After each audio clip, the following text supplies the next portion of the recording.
Sir Sharad Yadav ji, आपके 7 minute हैं, एक आधा मिनट और आगे चलेगा। कितना कितना समय दे रहे हैं? 7 मिनट। 7 7 7 7 2 का गुणा कर दीजिए। आप तो शुरू करिए।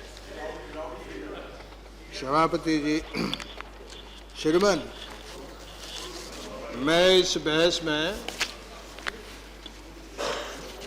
आंकड़े तो लोगों ने दिए हैं, 2-3 लोगों ने। मैं ये निवेदन करना चाहता हूं कि लगभग 70 बरस होने वाले हैं। आज़ादी की उम्र जो है इतनी लंबी है और हालात, श्रीमान, मैं मंत्री जी से कहूँगा कि आप जो मंत्रालय देख रहे हैं उसके बारे में और उसके बाबत बहुत लोगों ने, डायरेक्ट ने भी अच्छी बातें कही और लोगों ने भी साथ, अपने मिस्त्री जी चले गए। यही हालत है इस सामाजिक विषमता के सवाल पर। हम देश और दुनिया के बाजार से, मैं थोड़ी आपके माध्यम से इस बहस को कुछ जमीन पर देना चाहता हूं।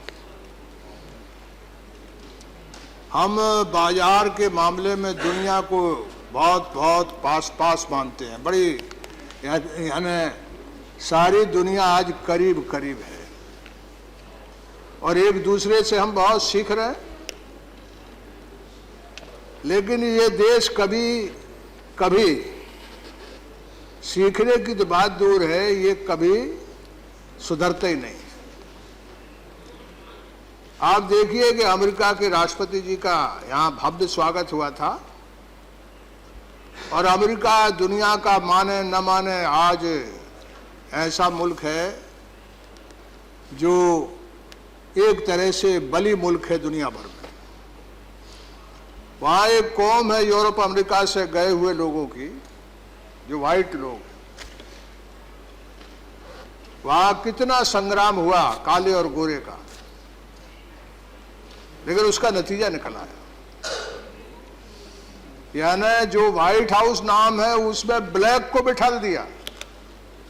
और यहाँ जो सोशल डिस्पैरिटी है उस पर तरुण विजय जी से लेकर सारे लोग जिस तरह से बोलते हैं, ये सिर्फ बोली है, ये कहीं जमीन तरफ सरकती नहीं है। यानी वहां मार्टिन लूथर किंग की शहादत होती है, अब्राहम लिंकन की। मैं मानता हूं कि अमेरिका की या दुनिया में बड़ा आदमी था अब्राहम लिंकन। यानी एक झटके में इंसाफ दिया और मौत ले ली। वहां जो व्हाइट लोग हैं, सफेद लोग हैं, उनकी संख्या ज्यादा है, लेकिन जिस व्हाइट हाउस का नाम है उसका उन्होंने नाम उस व्हाइट हाउस में ब्लैक बिठा ला, बाराक ओबामा। वो बदल गए, लेकिन ये देश हजारों बरस में नहीं बदलता।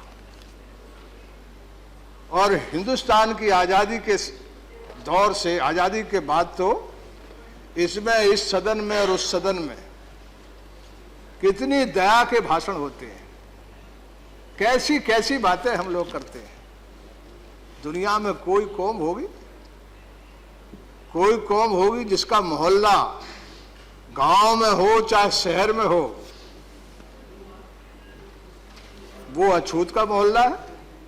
आजकल कह रहे हैं कि भाई आज 7 खाना खा लो। जात जो है वो 7 खाना खाने से मिट जाएगी। एक हमारे यहाँ नेता थे, मैं, जयप्रकाश जी ने मुझे जेल से टिकट दिया था, मैं जेल से बाहर निकला तो मैं उनके साथ, एक बहुत पुराने समाजवादी नेता थे, उनके पास जब गया तो उन्होंने जयप्रकाश जी से कहा, क्यों ये काम कर रहे हो? वो कह रहे थे सरनेम और जनेऊ जलाते। उन्होंने काफ़ी, मैं सुनते रहा, मेरी उम्र भी कम थी और बहुत बड़े लोगों के बीच में सुन रहा था। उन्होंने कहा कि ये बंद करो, जाति हिंदुस्तान में सरनेम से नहीं चलती। जब से अंग्रेज आया तब से सरनेम आया, उसके पहले यह सरनेम नहीं था। सब चीज छिप सकती है, हिंदुस्तान में ये दुष्ट जात जो है वो कभी छुप नहीं सकती, ये कभी छुप नहीं सकती। और उनकी नकल करते हैं। बाजार हमने गले लगा लिया, हमने बाजार के साथ ऐसा काम किया कि बाजार हमारे सर पे बैठ गया। चीन बाजार के सर पे बैठ गया और हमारी हालत यह है कि बाजार हमारे सर पे बैठ गया। अब उस पर विस्तार पे नहीं जाऊंगा, हालत यह है। एक बात जान लीजिए कि आप इस देश में जो 11 करोड़ आदिवासी हैं, अध्यक्ष जी आप तो उन्हीं इलाके के थोड़े आसपास के आदमी हैं। समय का भी ध्यान रखिए। आप कहिए तो मैं बैठे जाता हूं। कोई आप बोलिए। इसलिए कि मुझे अफसोस है कि मैं वहां हार गया, यहां पहुंच गया। तो मेरी दिक्कत यह है कि विषय को घेरूं नहीं तो बात जमीन पे नहीं आती। अगर जमीन पे लाना इसलिए जरूरी है कि इतनी चोटें मारी लोगों ने, कबीर ने, नानक ने, पेरियार ने, बसवन्ना ने, महात्मा फुले ने, बाबा साहब अम्बेडकर ने। एक चीज है जो हिंदुस्तान की जाति व्यवस्था, जिसके खिलाफ सबसे ज्यादा संग्राम हुआ, सबसे ज्यादा युद्ध हुआ। और एक चीज है जो दुनिया में कहीं कहीं ऐसी अन्यायी व्यवस्था कहीं नहीं है, ये मिटती नहीं है, ये किसी तरह से इसमें कोई फर्क नहीं पड़ता। खंड खंड भारत है। श्रीमान, हिंदुस्तान का इतिहास में सच बोलने लगूं तो लोग मारने खड़े हो जाएंगे। ऐसे संस्कृति के हैं, झुट्टी संस्कृति के बाद इतिहास में एक बार चंद्रगुप्त मौर्य ने किसी हमलावर को रोका था। बाकी तो हिंदुस्तान में एक हमलावर नहीं है। गाली देते गजनी को, गाली देते गौरी को। और ये देश तो कोई एक तरह के लोगों का नहीं, रंगीन लोगों का, कई तरह के रंग के लोग हैं। लेकिन मैं ये नहीं कह रहा हूं कि कौन बाहर से आया कौन भीतर से आया, ये मत लगा लेना। मैं अकबर को अपना पुरखा मानता हूं, अशोक के बाद कोई एक आदमी था, लेकिन इसको मत मान लेना। मैं ये कह रहा हूं कि कोई युद्ध, कोई संग्राम आपने जिससे, इसलिए कि आपने तो जात बना दी कि ये फलानी बहादुर जात है, यही लड़ेगी। और दूसरी सब जात जो है वो, यानी आपने 2% आबादी है, 1% निकाल दो, आधा निकाल दो महिलाएं, 3 हिस्से करो, 1/3 है। कैसे देश जी सकता है? एक बार जो है वो पाकिस्तान से है तो बहुत जल्दी हमारी बाएं फटकती है, यानी अखबार, मीडिया सब। अभी मैं आ रहा था तो वो कोई आदमी यहाँ जो बंबई से भागा, क्या कहते हैं, दाऊद, उसके बारे में लगातार 20-25 साल पता नहीं, नींद ही नहीं आ सकती, 24 घंटे दिखाते हैं उसको। सरकार भी बोलती है और सब लोग बोलते हैं। तो मैं आपसे निवेदन करूं कि कोई युद्ध पाकिस्तान हिंदुस्तान के लिए तो इतने जल्दी हमारा वहां भी और यहां भी, हमने इतना अभी चल रहा था सवेरे एक क्वेश्चन, दुनिया का सबसे ज्यादा हथियार लाने वाला, सबसे ज्यादा हथियार खरीदने वाला, आपने ठीक बात कही कि ये यहाँ जो हथियार बना रहे हो ये तो काम के ही नहीं, फेंको इनको। तो एक बात मैं कहना चाहता हूं, एक बार चीन के साथ थोड़ा सा छेड़खानी कर दी, हमारा प्रधानमंत्री था, उसने कहा हकाल के बाहर करो इनको। हमारा जनरल भाग रहा, हमारा डिफेंस मिनिस्टर जो है वो, और गाना गाया जा रहा, आंख में भर लो पानी। अरे मैं मानता हूं, हार से मानता हूं कि अफसोस होना चाहिए, लेकिन हार के साथ रंज और अंदर एक ताकत भी होना चाहिए कि हमारा अपमान हो गया है, इस अपमान का जरूर कारण खोजना चाहिए। सारा देश एक बार थोड़ा सा धक्का लगाया था। अब तो समय का भी ध्यान। समय जो है वो, इस बहस में यदि समय लगा देंगे तो मैं तो छोड़ के आया था सब काम।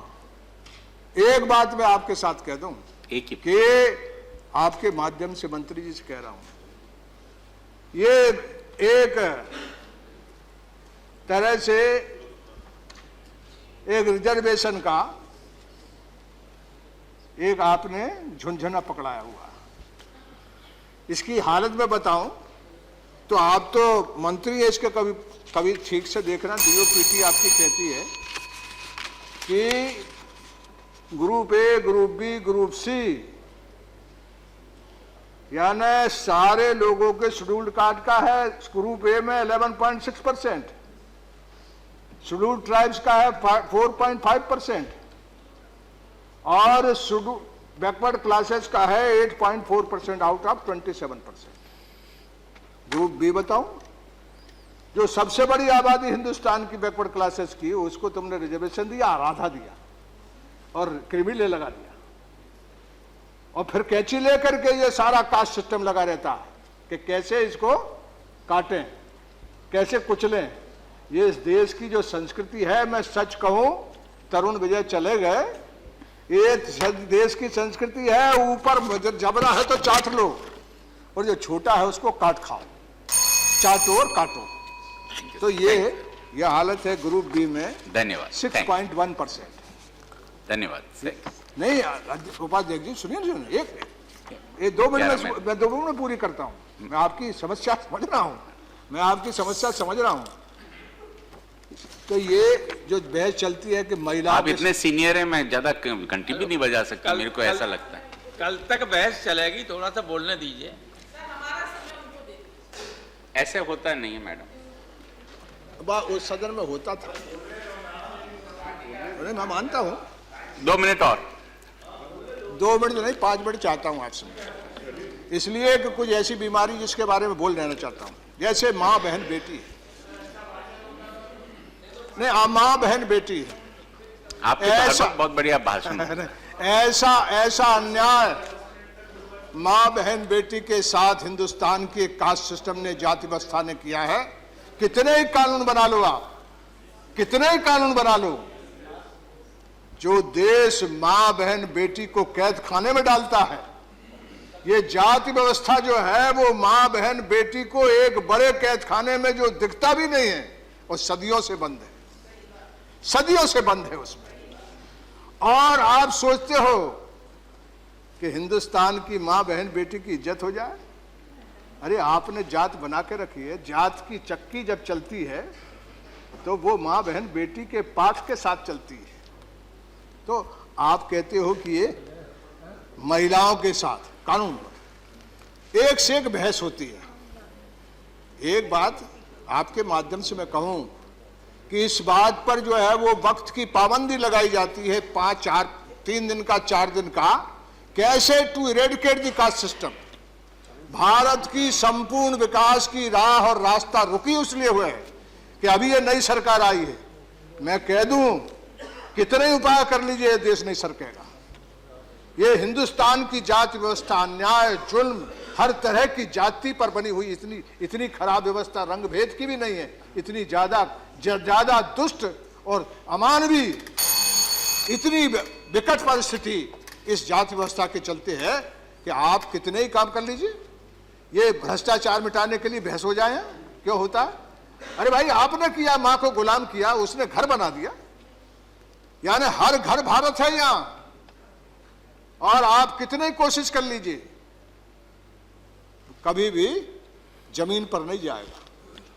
और जो लोग हाथ से काम नहीं करते हैं वो ऊंचे हैं, जो काम करते हैं पसीना बहाते हैं वो छोटे हैं, और जो लोग काम करते हैं उनमें साहस है, और जो काम नहीं करते उनमें स्वाभिमान है।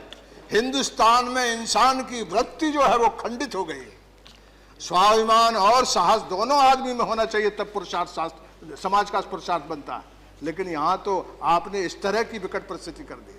ये देश कभी भी आप सामाजिक न्याय का मंत्रालय एक दलित को दे देंगे, इनकी कोई यही नहीं, कोई दलित जो है वो रहा इस विभाग में, उसकी कोई चीज जो है वो ठोक के नहीं कह सकते। रिजर्वेशन की कोटा पूरा करो, ये नहीं कह सकते आप। रिजर्वेशन में एक के बाद एक जात डाल रहे हैं, ये नहीं रोक सकते, ये नहीं रोक सकते। बहुत बहुत धन्यवाद sir, thank you sir, thank you. इसलिए बहुत बहुत शुक्रिया आपका, थैंक यू।